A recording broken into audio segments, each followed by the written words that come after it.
This is a little good morning on the homestead. All the ladies waiting for hay. Colt is protecting everybody. I just went into that gated area. That's where Remy and her puppies are, and they all looked good, which I'm excited about because it was a little chilly last night. I was a little concerned, but these are our newest boogers. Hi, pupper. Oh, puppers. I was just talking to puppies. Hi, piggies. They look like they're enjoying the grub. Grubby pigs. Hi, old cat. Oh. Alright. Trying to look a little presentable on here. So today is April 22nd, I believe. Last night was the first night that we put the puppies in the well, the first night they were born, they were in the whelping box all night with a heat lamp and those things. And then last night was the first night we put them out in the whelping box again because we had been bringing them in our school bus, which for those of you who don't know, we live in a school bus that we converted into an RV. And so I was a little bit worried about how they'd do last night because Remy keeps sitting on them every 2 seconds, but I think they've been doing better in the whelping box because she dug herself a hole, and then when they're in there and she lays across them, then they're not getting squished like if they're on a flat floor, and then she lays on top of them. So I just checked on them, and it's just slightly bit chilly. It's 42 degrees, which shouldn't feel that cold. It's like our highs usually. So I had about 5 hours of sleep. So I'm really tired. Which actually is probably about average for me. But I'm about ready to go do my favorite part of the day, which is make the coffee. I just checked the solar, and it's not horribly low, but I just thought that I would give it a little bit of extra juice today. It says it's supposed to rain today, which is kind of crazy because look at that. But this is North Idaho, so it could totally rain by let's see if I can do this one-handed. It could totally rain by this afternoon. It can be beautiful weather in the morning and like winter weather in the afternoon. So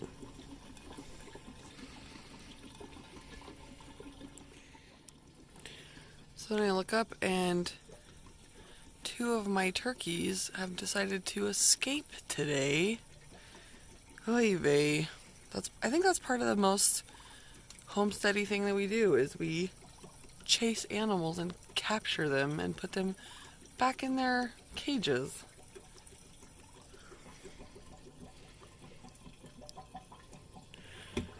Alright. Let's see if I can. Okay.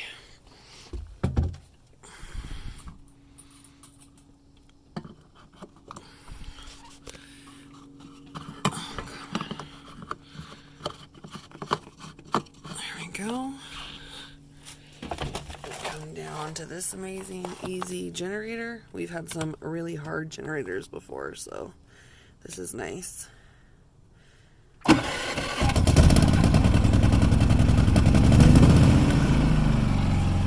And there you have it.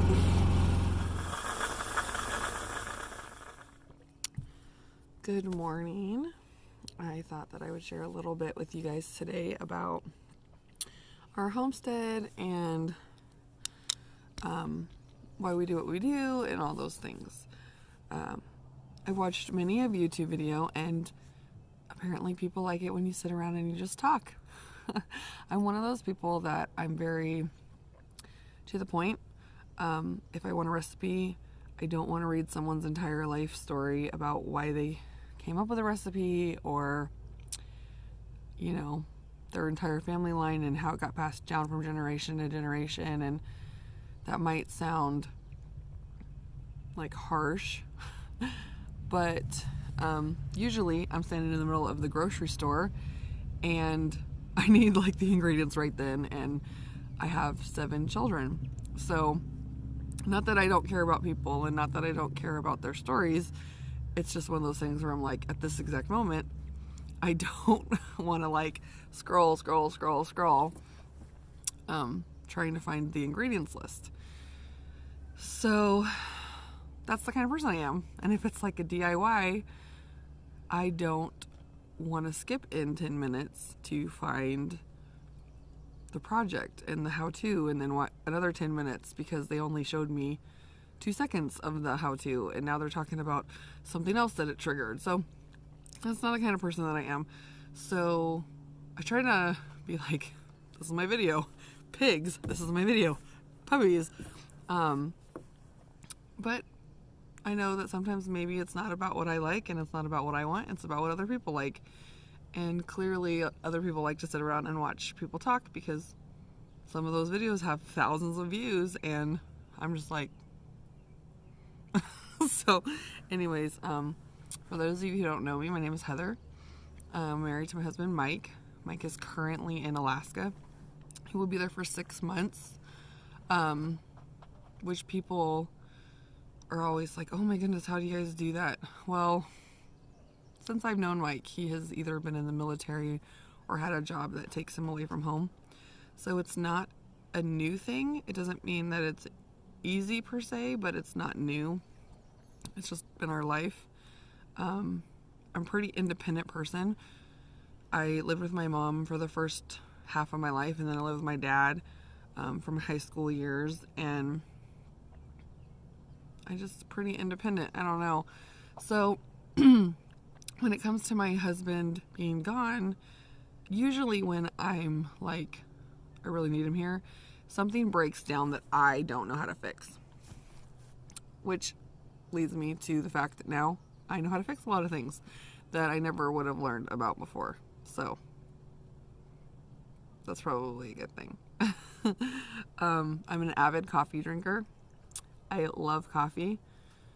I also love Dr. Pepper, which I know is really bad for you, and I'm trying to kick that habit, but it's so good. And then they came out with cherry Dr. Pepper, and that was amazing. And now they have cream soda Dr. Pepper. I'm trying to be like a healthy, homeopathic mom, and I'm addicted to Dr. Pepper. So pray for me. But anyways, I do love my coffee. This is one of my coffee mugs. It's from the Chickasaw Nation. Look at that. Ooh. I am Native American. I am a registered Native American. So, I don't know. It's a little badge of honor. Like, I'm not just saying I have Native American blood. I actually am Native American. I'm registered through the tribe, Chickasaw, in Oklahoma, Ada, Oklahoma.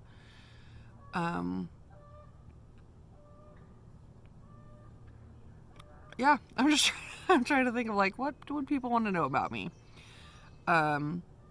We named our homestead Native Grounds Homestead, which is kind of comical because when we lived in Tennessee, our homestead was Osapa Farms. Nobody knew how to pronounce Osapa. Osapa is the closest word to farmer, homesteader that Chickasaws had, so that's why we used it. It basically translated into fields of farms, because it was Osapa Farms. So it was fields of is Osapa. Now I'm just rambling. Even though I love the name Osapa Farms, nobody could pronounce it. And I have always wanted to own a coffee shop, hence the avid coffee drinker. And so I kind of like doodled one day and I made a logo. Like, if I had a coffee shop, this would be my logo. And then everybody was like, well, what would you name it? And I thought Native Grounds. Native plus like coffee grounds is what I was going for. So that's how creative I am. And then I was like, well, that could also be grounds, like land. So when we moved to Idaho, we were like, maybe we should change our name to Native Grounds Homestead. And my hopes and goals was that I was going to make it very traditional, use a lot of my heritage skills and knowledge and teach my kids more. I am currently teaching my kids how to speak Chickasaw. I'm learning myself, like I'm not fluent, but I'm getting better all the time. My birth mom teaches the Chickasaw language classes, so that's been super helpful on us learning. And yeah, so I don't know, if you have a question for me and you want to know something, put it in the comments. I will make a future video answering questions, just because I only have a couple of subscribers, so I probably won't have a whole lot of questions right now, but as I collect them, I'll make one of those videos where it's like 10 questions I mostly get asked or something. Also, one thing I've learned about YouTube is I really have no idea what I'm doing, and I'm having a really hard time remembering to video things. So I'm in the moment, and then halfway through I'm like, probably should have videotaped this. So that's probably why my videos are really random too, because most of the time I'm in the middle of a project and realize I should have been videoing. I don't have any equipment other than my Google Pixel 3, and I live off grid, so that also means the internet is sometimes really slow, because we're trying to find a signal, and sometimes it's out of nowhere we're like, wow, the internet's working today. We live in a 40-foot long school bus.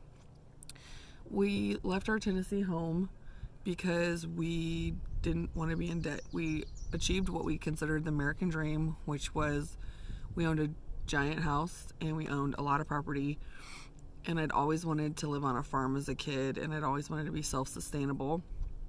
And so we started doing that. We started putting up fencing, and we started getting animals, and we had to buy equipment that we couldn't really afford, so that went on credit. And the next thing we knew, we were drowning. Like, if we don't make this amount of money every month, the repo man is going to come take things away.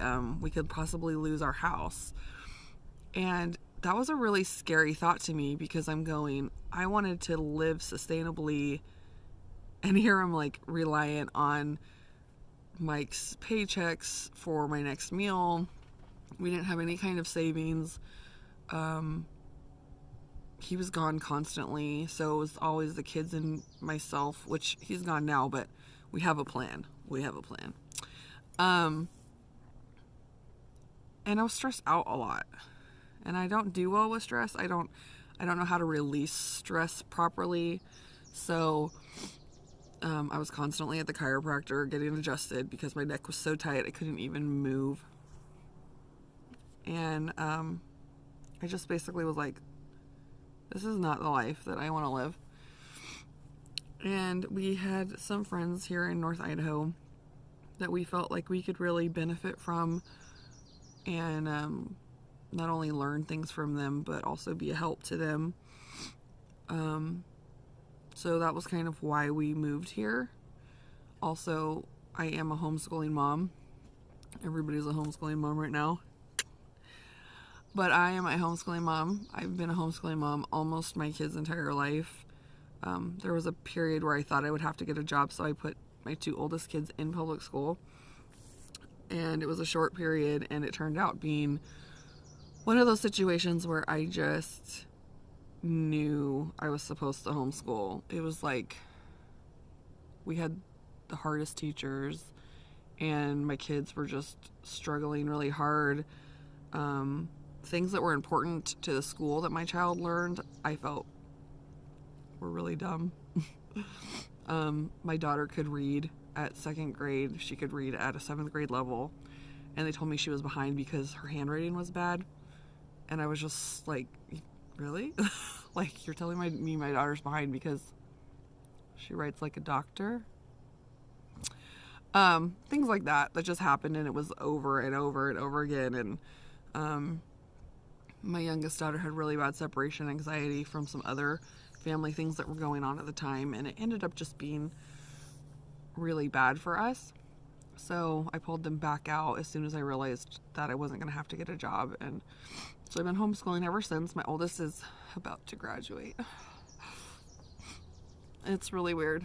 It's really weird being a mom of an almost an adult child, because I feel sometimes like I'm 17. And then I hang out with 17-year-olds and I go, I ain't 17 anymore. So yeah, anyways, we converted our school bus when we decided that we were going to move, because we didn't know how we were going to afford the transition period with our size family. Most hotels want you to get like 3-4 rooms. And of course, it's like, I'm not putting some young minor children in a room all by themselves down a hallway in a hotel. It's not going to happen. And then it's costly. We didn't want to rent because we were trying to get out of debt. And one day I was on YouTube watching DUIs or tiny homes or something random, and how YouTube kind of just jumps to the next video and the next video, and then, you know, you can, if you're not paying attention, you can start watching something, and then 2 hours later you're on a completely different topic because somehow it was related to the video before, to the video before that, and so on. And I ended up finding a schoolie conversion, and I think I was making dinner or something, so I glance over and I see the inside of the school bus, and I'm just blown away. I'm like, it looks like a house. And so of course then I'm like, what is this? And I start actually watching schoolie videos. And it was really comical because my husband comes home and I'm just like, watch this video. I think we could do this. And I think part of me thought that he would laugh and be like, yeah, we're not going to do that. 3 days later, we owned a school bus. So, joke's on me. And it took about 6 to 7 months, I want to say. We did have a video channel. It was Tina the Bus on YouTube. So the videos are probably still up there, because like I said, I don't know what I'm doing. And Mike did those videos, and so they look way better than the videos that I make. And we just sold everything in a yard sale that didn't fit in a school bus or didn't fit in a small U-Haul trailer. And we just moved. I think it took 3 days to drive from Tennessee to Idaho. And yeah. Then we ended up staying on some friend's property when we first moved out here. And we kind of hopped around a little bit from property to property. And then we finally found a piece of property. And we did a whole lot of work on it, because it was, nobody had lived here. There wasn't even like a driveway, so we had to build up a driveway. There's road restrictions in Idaho with the melt off and stuff, just like soft roads. So if your vehicle's over a certain amount of weight, you can't even drive it. So that took a little bit of time just getting on the property. But we have been here a year just a few days ago. And now we have pigs and goats and chickens and turkeys and cats and dogs and rabbits.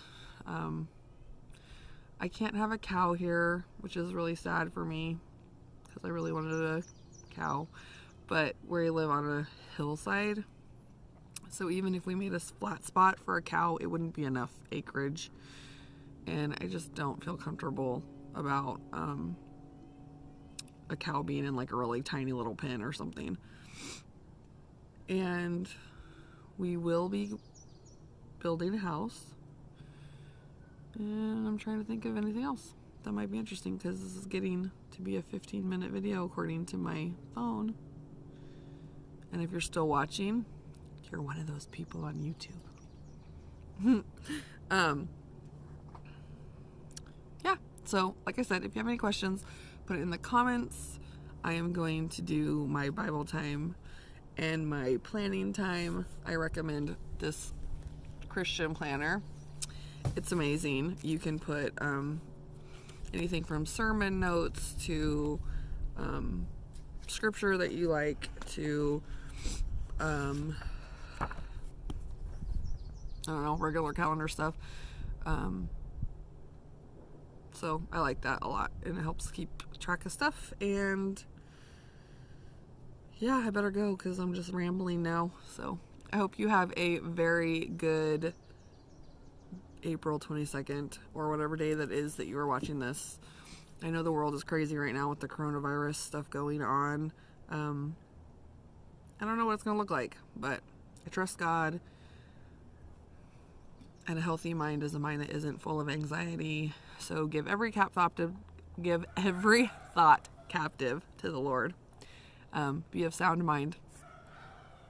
Have a good day.